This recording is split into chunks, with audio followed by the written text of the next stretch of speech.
əzizim, sənə deyirəm sevgilim, artıq mənim deyilsən sən.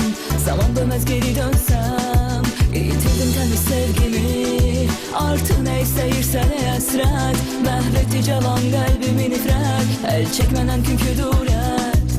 Bağışla əzizim, sənə deyirəm sevgilim, artıq mənim deyilsən sən. Zaman dönməz geri dönsəm, itirdim təmiz sevgimi, artıq nə istəyirsən ey həsrət, məhv etdi cavan qəlbimi nifrət, əl çəkmənən künkü durət. Mən itirdim bircə saf olan tək məhəbbətimi, özümdə bilmədən bıraktım onu. O gitti aramızdan aktı çaylar, yitirdim melek tek temiz eşkimi. Neye lazım indi bu fani hayat, kara bulutlar tek dolmuşam gülüm. Körpe nefesini indi kim duyur, kime bəxşedirsən nakam sevgini.